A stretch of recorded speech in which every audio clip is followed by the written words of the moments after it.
In Burnt Norton, the first of his four quartets, T.S. Eliot wrote, "At the still point of the turning world, there the dance is, and there's only the dance."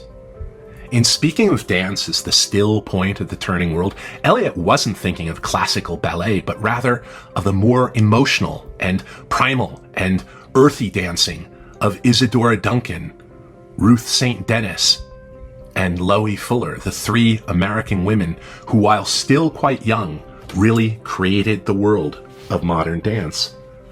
Together, the three gave exquisite physical form to the emotional, the mystical, the sacramental, and celebrating the natural body and how it exists in nature. Perhaps, above all, they celebrated the capacity of the body in motion to achieve an endless rebirthing of the inner truth of our being.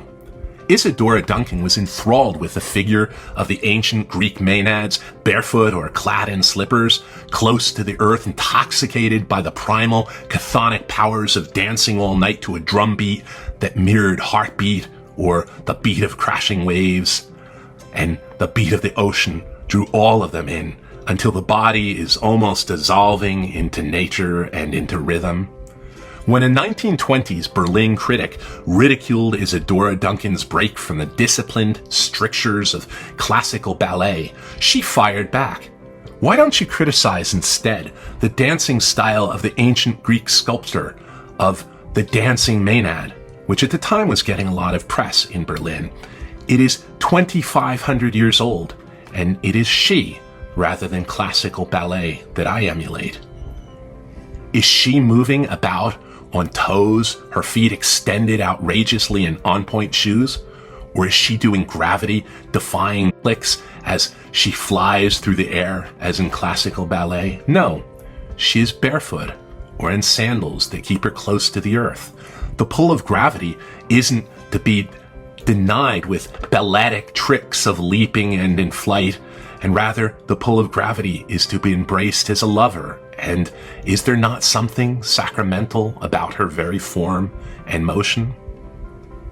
About the time that the sculpture was created, the poet Sappho was writing, and their feet move rhythmically as the tender feet of Cretan girls dance once around an altar of love, crushing a circle in the soft, smooth, flowering grass.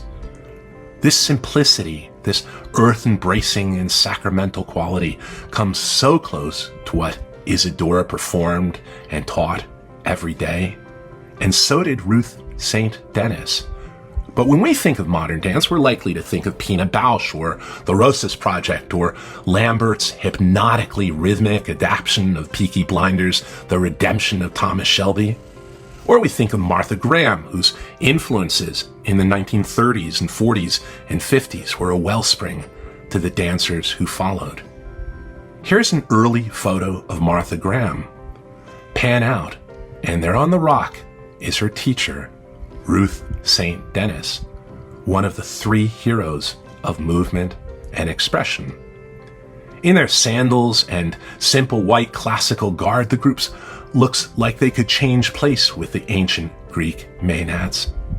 But this revolution looks not only back toward Greece or embraces a new naturalism, it was for all three an intensely self-reflective movement and rooted not only in a mirroring of the past, but in thoughtful reading of such writers as Nietzsche and Schopenhauer and the American transcendentalists. Isadora even quotes Nietzsche as the epigram of her autobiography. And Loie Fuller was also in touch with the frenetic and increasing and technologized pace of modern life, as they all were. The poet Walt Whitman wrote, "I sing the body electric." And this is what they all did, right down to Loie Fuller harnessing new technologies to adorn herself in a rainbow of changing colors, luminescing on her swirl of diaphanous fabrics. And all of them were also pushing dance towards the sacred, both in harnessing the mythic powers in their Grecian simplicity or exploring that place where all distinction between emotion and soul and body dissolve. Ruth's books are full of quotations from scripture as well as from mystical writings of the period, and all of them choreographed scenes played out in the temples of various religions. So here is a brief photographic journey into the lives of Isadora Duncan and Ruth St. Denis and Loie Fuller, who through their dancing enriched our world.